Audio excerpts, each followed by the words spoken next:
Hello everybody. Today I'm going to be talking about a passionate issue of mine, and it is why I believe disenfranchised people deserve the right to vote, which is people who have been convicted of felony. In most states in America, they're unable to vote. So I'm Robert Sestak, and I'm going to begin by asking you guys a simple question. How many people in here have ever voted? Okay, I don't see too many hands. That is because students are one of the lowest population groups to vote. Now, did you know there is a population that votes even less than that? Involuntarily. The felony population in our country are not allowed to vote at all. So this is people convicted of felonies in our country. I feel that any individual, convicted felon or not, who has paid their debt to society should be allowed to vote. The goal of our justice system is to correct the behavior of a person and to rehabilitate citizens to fit back into society. And once a person has served their sentence, they should be considered rehabilitated and ready to re-enter society. I became interested in this topic when reading an article in the New York Times, because I'm from New York and I read the newspaper. I was just curious. And I saw that in Florida, the disenfranchisement population is almost 10%. Now that means about 1 in 10 people can't vote in Florida because they are a convicted felon. This creates representation problems with citizens, meaning that people who vote don't agree with who is elected because they can't have a say in who is elected. We consider our country a democracy, which is a government for the people, by the people, which means the people elect the government officials will make the laws, and in turn we get laws and fair politicians that we wanted. And everybody's happy. But when you eliminate people and you don't let them say their opinions and what they want in the government, it creates problems. That means that citizens who choose who they want and make their laws for country do not get the say. If almost 6 million people cannot vote in our country, there must be a problem. This brings me to my first point. Now, the size of the felony population is close to 6 million people, which is about the size of the state of Maryland, which according to the National Census website. The state of Maryland would not be happy if they were left out of a voting process of our president, which means they wouldn't be able to have a say in who they want our president to be. Now, felons have the same issue. They are unhappy because other citizens are making laws and electing politicians without their say or opinions. They're completely left out, disregarded, disqualified from any sort of political participation. In the state of Florida, where the disenfranchisement rate is extremely high, 1 in about every 10 normal citizens cannot vote because of their felony history, like I said. Since 2012, 5 of 7 political contests in Florida have boiled down to a winning margin of less than 1.5 percentage points and less than 120,000 votes, sometimes much less than that. And 4 of those 5 races have gone to the Republican candidate. This data suggests Amendment 4, which is allowing felons to vote in the state of Florida, could be a game changer in the Sunshine State, according to the New York Times. Many felons feel that and this brings me to my next point. Many felons feel they are outcasted from society and made to feel less than the average citizen.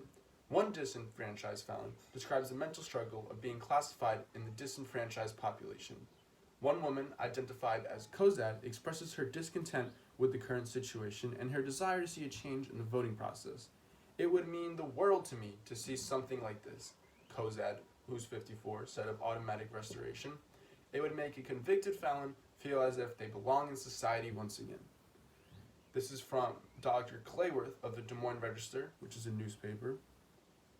This quote embodies the opinion of an average convicted felon who has had their right to vote taken away from our country. Our country should make all citizens, former felons or not, feel as if they are welcome in our country, not disqualified from basic governmental processes. My next point is that disqualifying citizens from our voting process is hypocritical of what our country stands for. Our country is based on our citizens. The citizens make the rules and elect the leaders they believe are best fit for the job and are going to make the most fair laws and that appeal to the most people. We need to include everyone in our voting process to make our laws more reflective of a population. When you eliminate a large portion of citizens from a vote, they are more likely to break the laws because they don't want them and were never given a chance to let the government know how they feel and how they want them to be ran. This is from the Connecticut Mirror, local newspaper. Now, however, not everybody feels that felons should automatically get the right to vote back.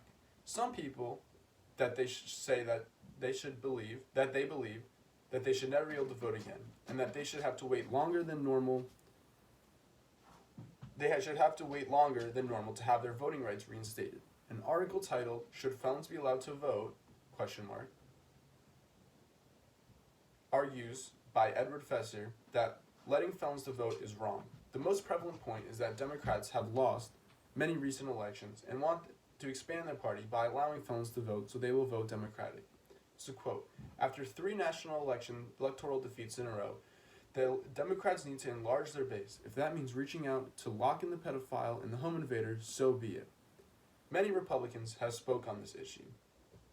And it is clear that this is not a one-sided issue, first of all. Many Republicans agree, and Mr. Fesser is an outlier, and that there needs to be a higher percentage of voters from the convicted felon population. After all, they are citizens, and they do deserve a fair say in our government.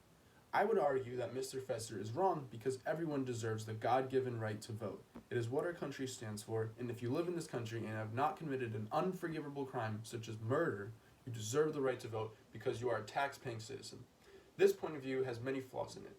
The largest being is that it is hypocritical of what our country stands for. I think that there should be a case-by-case method of allowing felons to vote. So a committee votes on whether they feel a person has expressed traits that they believe that they are rehabilitated and can vote and have a say in our government again. Now, finalizing my thoughts up. Citizens in a democratic society deserve the right to vote, hence the name God-given from our Constitution. This means that all citizens are born with the same rights, and the power of these rights is beyond the government. It is up to God, which is a higher power than the government. It is of the utmost importance for citizens to hold their voting power. Without it, citizens are forgotten, ignored, disregarded, and left to deal with any problems they cannot fix for themselves. It is the government's job to do what is best and make sure every citizen has the authority in the voting process, because without it, there is no democratic society. There is not a simple issue to fix. There must be widespread agreement across our government to reinstate ex-felon voting rights. I think that there should be a case-by-case method, like I said. That is my personal opinion about how I think this committee should be fixed. And that's what I've done my research on. Thank you for your time, and I hope you have a great day.